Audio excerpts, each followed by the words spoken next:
el... What is it? I don't know. Well, you know, should we check it? I do know, but Let's put it in the show notes. Revisor. I don't know.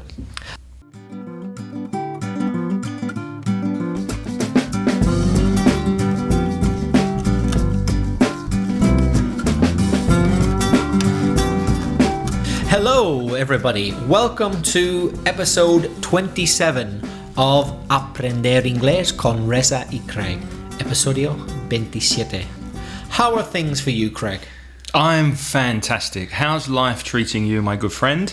Very well, very well.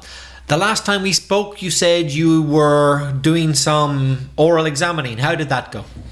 It was promising. Got some strong students, some very good students. We got some weak students as well, but I was generally quite happy with the level. Did you hear a lot of those typical Spanish pronunciation errors? Did you get many people saying, "Hello, my name is Javier. I am very happy to be here"? Did you get many of them? Unfortunately, there's the H problem. And I always tell my students who wear glasses or sunglasses, just imagine you're taking off your glasses and you're cleaning them. Estás limpiando las gafas. And what do? You do this. Right. On the glasses, on the lenses. You go... You don't go jota. No. Or you spit on them. usually the H sound in English is like this. It's so hello, how are you, happy birthday, have a shower. So that's not from the throat, not de la garganta, not from here, from the mouth. Hello. That's a really good tip for Spanish speakers. I think if you glasses. practice cleaning your glasses, and you will get the H sound. We have some feedback, Reza. Uh-huh. Our first person who wrote to us is Lucrecia, who is a Spanish speaker living in London. And Lucrecia says, "Hi there, I'm Spanish. I've been living in London since 2 years ago." Since 2 years ago should be... Actually, since 2 years ago? What would you say? No, actually, you can't say that, can't you?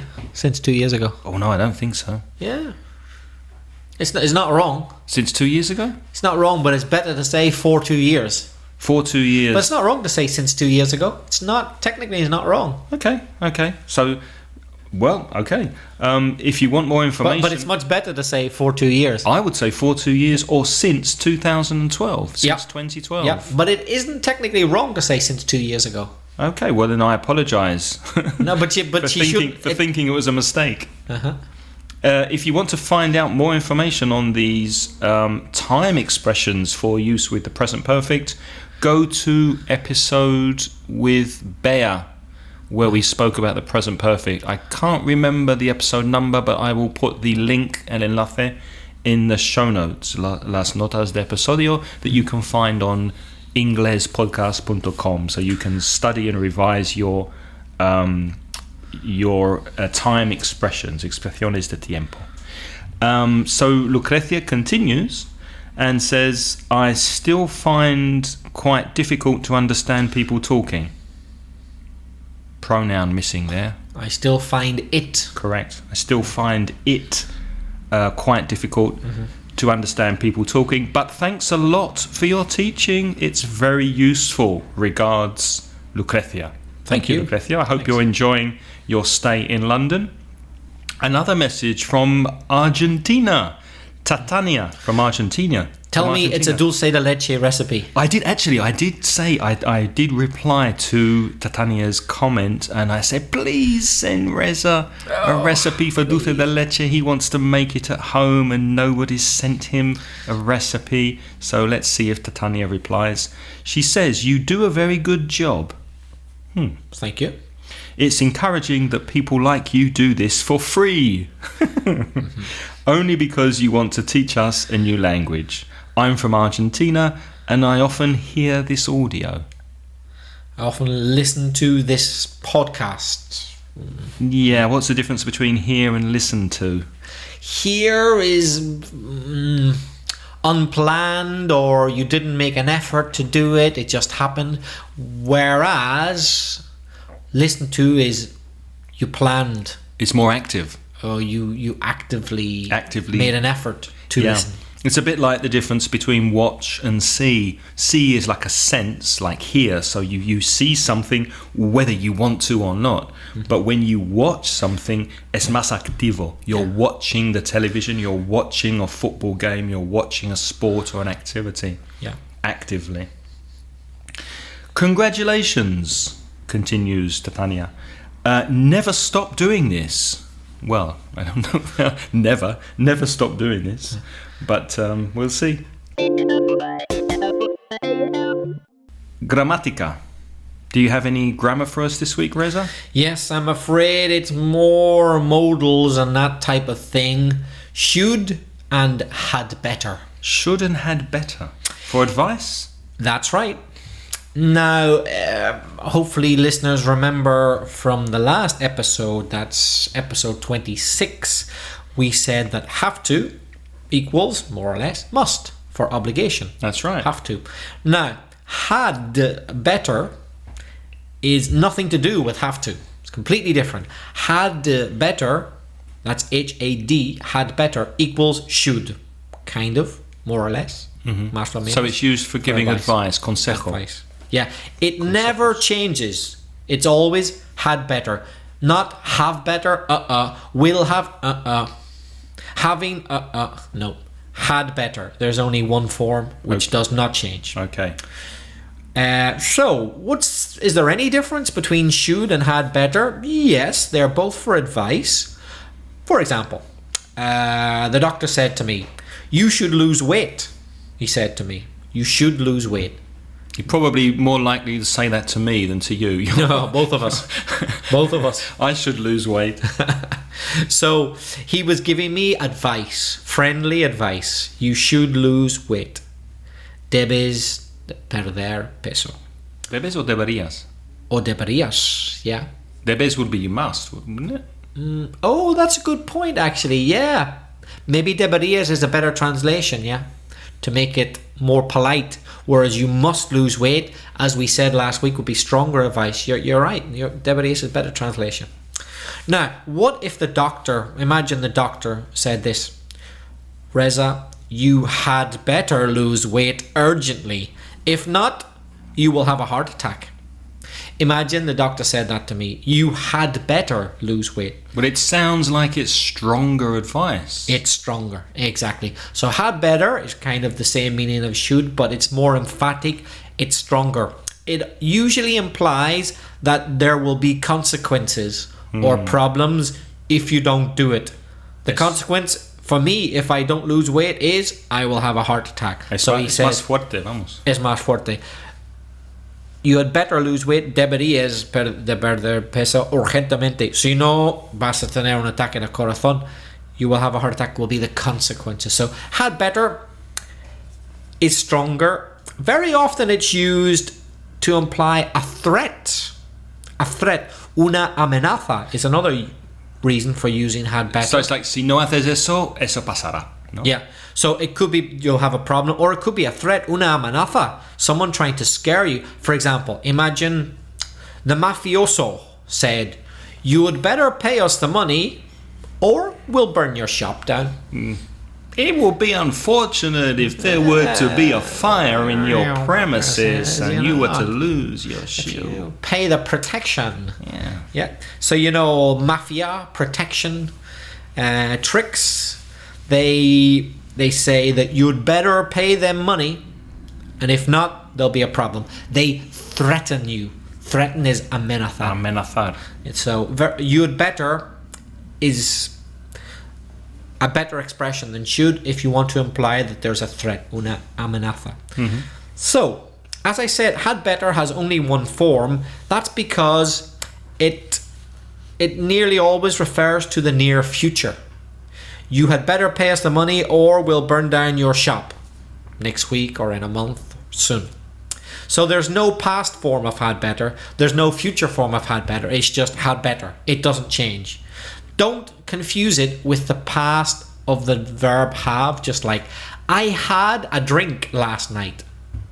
tomé una cerveza. So anoche. it's like it's nothing to do with that had. It's like an expression, like a language fixed expression. chunk, un trozo de lenguaje. Un trozo, a chunk. You should learn it as a chunk. Had better. They're inseparable, and it's a stronger form of should.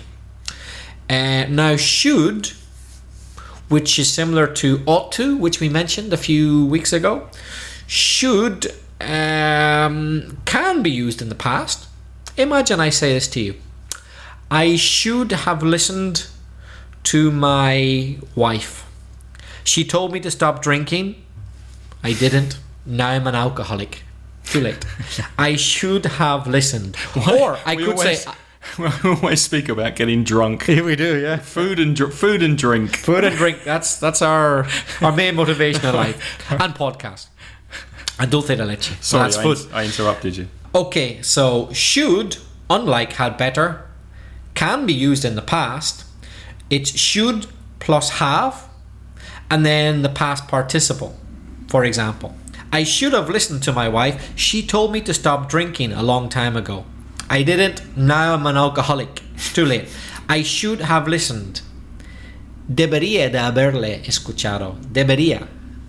In the past. So it's the have, the perfect have, that puts the modal verb should in the past.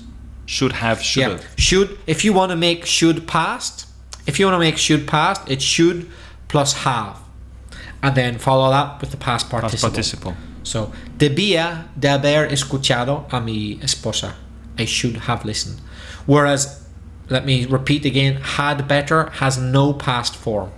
Should have can have a past form. Should have plus. And the pronunciation's difficult, isn't it, for Spanish speakers? That should have. Well, let's talk about contractions. You can say should have, should have. I should have listened to my wife, and in fact you can write it SHOULD apostrophe VE. I should have listened. Should have, I should have listened. Debía de haberle escuchado. And I had better, you can shorten had to apostrophe D. Right. The mafioso said, you would better pay us the money or we'll burn your shop down. Okay? Mm-hmm. So, Craig, is there anything you should do but you don't? Because you're lazy or many things. How much time do you have? I have a long list of things I should do. Tell us the most urgent things that you should do but you don't. I should get up earlier and do more work. I'm becoming lazy. I should watch less TV.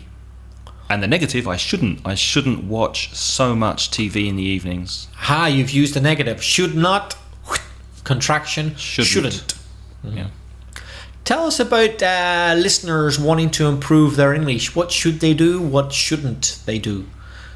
Well, it depends what part of their English they want to improve. If they want to improve their listening, they should listen to this podcast. They should listen to the listenings on La Mención del Inglés website. They should listen to pop songs in English with translations. They should listen to films in original version. They should find English speakers in their area. They should get in touch. Estar en contacto, encontrar gente. Get in touch with people who want to practice English in their area. They should search the internet for websites to improve their listening. Okay. Should they watch films in Spanish, listen in Spanish with English subtitles? I don't think they should, because when you do that, you usually focus on the Spanish and start enjoying the film and forget to read the English. So I suggest maybe watch it first, as you've suggested in the past. Back in episode 2 or 3, you suggested that listeners watch it first in Spanish, then you know the story, then go back and watch it from the beginning in English with English subtitles. Actually, I think even better than that is to watch it first in English, listen in English, then second in Spanish, and then a third time in English again. English, Spanish, English. That's good. That's what I think they should do. Did you notice that Craig asked you, should they watch the film in Spanish? I asked you a question with should. No do. No auxiliary with should. It's similar to other modals like must, which we talked about in the last episode. There's no auxiliaries with the modal. So all you do to ask the question is you inverted, not Invertir, yeah, invert. Just the same as must. Invertir, no, it's not invest. It can also mean invest, but it also means invert. Okay. Yeah. So you invert where you say the statement is you should. Mm-hmm. So the question is should you? Should you? They should they? So you just change the position of the pronoun and should. That's it. Or the modal verb. Yeah. And to make it negative, add not. Should not. No, don't, no, doesn't. And third person singular, no S. He should. Should plus S, should doesn't exist. He should. So Craig thinks that he should do many things, and he thinks people who want to improve their English should do many things. Can I ask you the same question? What things do you think you should do and shouldn't do that you don't do or do? I should tidy my house a lot more. My mum would kill me if she saw it. You know how house proud my mum is. I shouldn't spend so much time watching TV like you. How much time do you spend watching TV? Lately, a lot more than I used to. 2 hours a day. Yeah, same with me. About 2 hours. It's too much. I think half an hour, an hour maximum. Half an hour is what I used to spend. Yeah. I recommend, by the way, that our listeners spend half an hour watching TV or internet in English. For example, BBC, the news and things like that, which is what I used to do. I used to spend about half an hour watching BBC News, and that was it. And I think listeners should do the same. But they shouldn't spend much more time than that. They should be out and about being active. Mm-hmm. Craig, I think I'd better stop now. Is it time for some vocabulary? I should, I'd better stop now. I think you get on with some vocabulary. I think we'd better move on to the vocabulary section. Let's move on. So, vocabulary corner. This week I thought we could speak a little about music, because you studied music, didn't you, Reza? I did. I've got a degree in music. That's right. Where did you study? At a place called Dartington College of Arts. Is that in Ireland? No, it's in the southwest of England, in Devon. Near Cornwall, near where Becky's from. I say near Cornwall, but not Cornwall. Cornwall and Devon hate each other. They're neighbours and they're rivals. Becky's from Cornwall, and I lived for 3 years in Devon, which is beside Cornwall in the southwest of England. Did you enjoy studying music? I did. It was my intention to become a professional musician, in fact, a violinist, but I had a few health problems with my wrist which affected my playing, so I had to give it up. And now the world is lucky that I became an English teacher instead. I could do these podcasts for free. I don't need good wrists for that. The podcasting world is richer for having you in it. Can I throw at you? Can I say some English expressions connected to music? Can you try and translate them to Spanish? All right. Bass player. Bajista. Bajista, because bass is bajo, isn't it? Bajo. It's bajo for the instrument, and it's also when you get like a bass in a speaker. Yeah. It's also bajo. That's right. Bass. Lead singer. Ooh. Vocalista. Yeah, I think so. The person who sings at the front in a band. For example, the lead singer of Led Zeppelin was Robert Plant. Yeah. The lead singer for the Beatles. Did the Beatles have a lead singer? Well, two, not really. Well, they did Lennon and McCartney. Paul and sometimes George Harrison as well. George Harrison, yeah. So the lead singer, the person who leads llevar el grupo. Often vocalista. People also say the front man or front woman. Yeah, the front man, of the band. The front man of the band. Mm-hmm. Drummer. In Spanish, they normally say el batería. El batería, yeah, because batería is also drums. It's the drums. It's the instrument that they play. The drums or the drum kit. The drum kit. But the person in Spanish, they also say batería, as far as I know. So Ringo Starr was the drummer in the Beatles. That's right. There was an interview, and the journalist asked John or Paul, I can't remember, do you think Ringo is the best drummer in the world? And Paul said he's not even the best drummer in the Beatles. Because Paul and John, I think, both played the drums. Guitarist is quite easy because guitar is similar in Spanish, isn't it? Guitarista. And of course, the lead guitar is the person who plays the electric guitar, not the bass guitar. Keyboard player. Well, No? Craig, Sorry. Could be an acoustic guitar. I've put my foot in it. Could be acoustic guitar, guitarra acústica. Yeah. Could be, which is not electric. That can be the lead guitar sometimes. Depends on the track, la pista. Depends on the track that's being played. What about keyboard player? Well, that's a good question. The keyboard is el teclado. Teclado. The same as a keyboard on a computer. Yep, same word. Keyboard. But the player, I'm not sure. El que toca el teclado, tecladista. I don't know. I don't know. I don't know the word for that. Okay, we'll check it and we'll put the translation in the show notes at inglespodcast.com. Conductor. That you should know this because classical music, you study classical music, the man or woman with a baton. I've done a bit of conducting actually. I've conducted a small orchestra and a choir. Conductor? No, es director. Director de música. Spanish, not conductor. Conductor is only driver in English. Someone who drives a car, for example, is el conductor. Do you remember in London the old buses had a before they became automated? There used to be a driver and a conductor. That's right. And the conductor took your money and gave you the ticket. Yes, that was conductor in That English. would be conductor in Spanish, I think. I don't think it is. No, okay. the conduct. See, it's very confusing. El conductor is the driver. For example, the bus driver, el conductor. Or of a lorry driver. El conductor de camión. So el conductor in the bus is not the conductor. It's the bus driver. The conductor is el... What is it? I don't know. Well, you know, should we check it? I do know, but let's put it in the show notes. Revisor. I don't know. The conductor in Spanish is el revisor.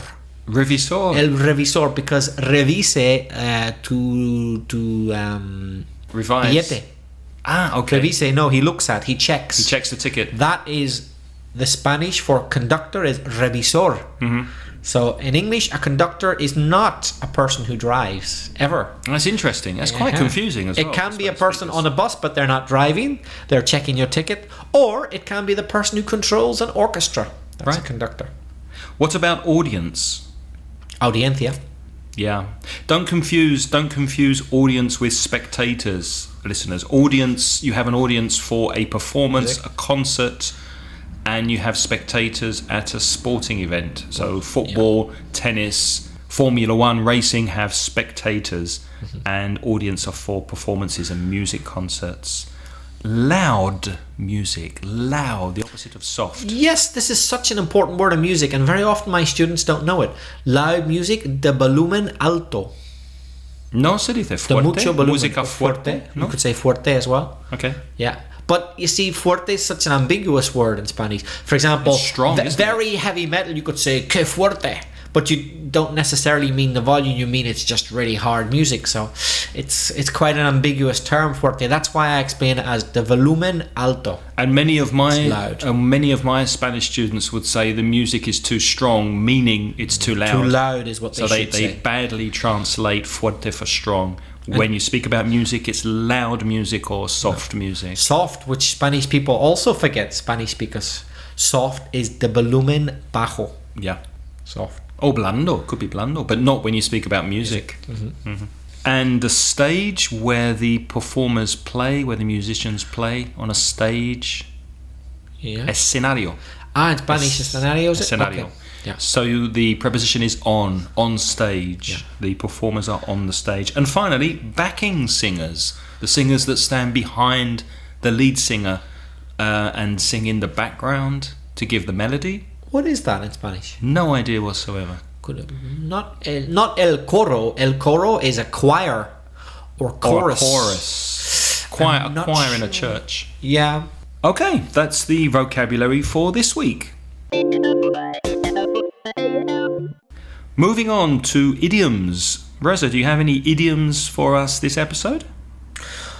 Well, would it be interesting to look at idioms which aren't really logical?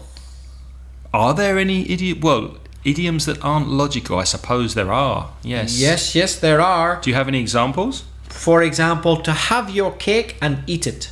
To have your cake and eat it. That sounds strange. Now, if you were to translate that literally, es tener tu pastel y comerlo. And listeners might think, well, yeah, that's normal. When you have a piece of cake, then you eat it. That's why you have it. That's true. However, when we use this idiom in English, to have your cake and eat it, what we mean is that you're asking for too much. You're asking for too much. So you should be happy that we've given you a piece of cake, but don't eat it. Not yet anyway. That would be just too much. But if you have the cake, of course you're going to eat it. I know, I agree. It's not really logical, but that's what we say. To have your cake and eat it is to have too much, to ask for too much. What would be an equivalent expression in Spanish? Any idea? I'm not sure. What about no se puede tener todo? Yeah. Yeah, no se puede tener todo. You can't have your cake and eat it too. Okay. Can you think of any other idioms which aren't really logical? Well, when pigs fly is very strange to me. You say pigs might fly, or when pigs fly. It's when you speak about something that you're sure will never happen.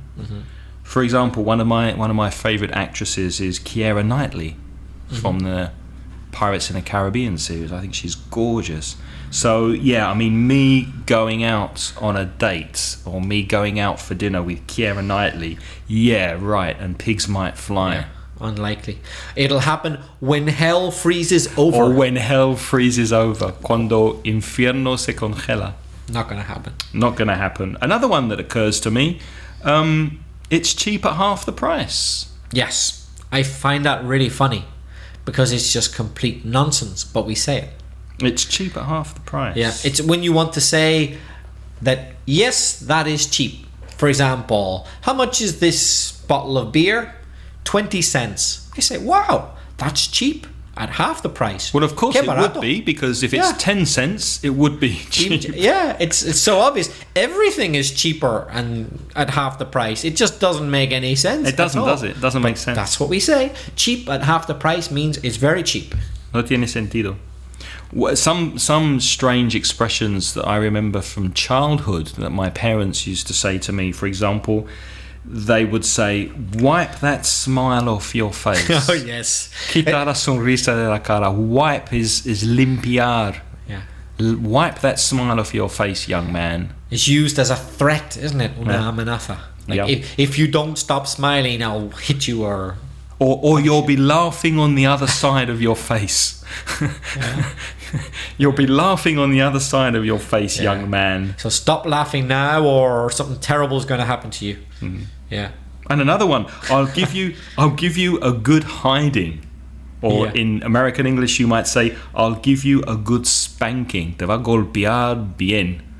A good hiding, because hide is esconder, to hide. Yeah. So I mean, if you hide, they can't find you to hit you. That's true. But you know what it might come from? It might come from the word hide, which means the skin of an animal. It might come from that. Some connection with that. Isn't hide trastero, like the part of the back? Exactly. Yeah, the skin on the back part of an animal. Yeah. So in other words, you're going to be spanked. You're going to hit your bottom. I never thought of that. That's true. Your hide will become painful. Well, now it makes... Probably comes from that. Now it makes more sense.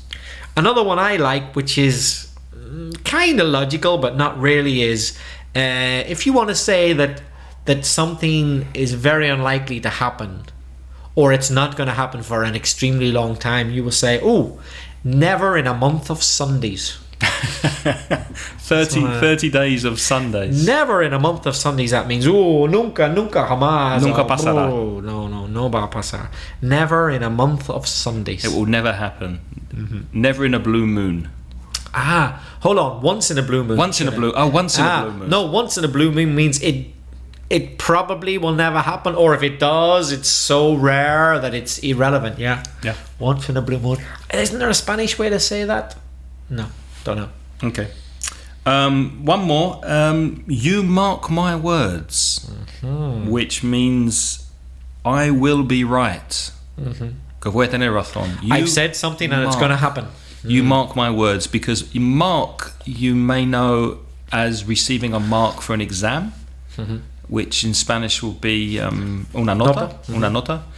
But before, it used to be used for write, escribir.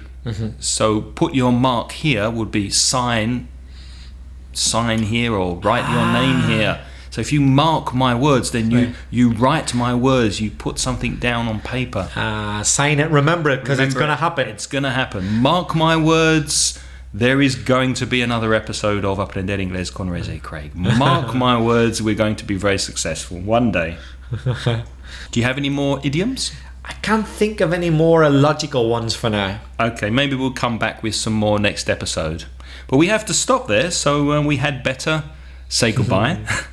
Thank you for listening. Thank you for staying with us. And remember, you can send us an email or a sound file if you have a question or a comment, and send your communications to me at craig@inglespodcast.com. So craig@inglespodcast.com, or to Reza at belfastreza@gmail.com.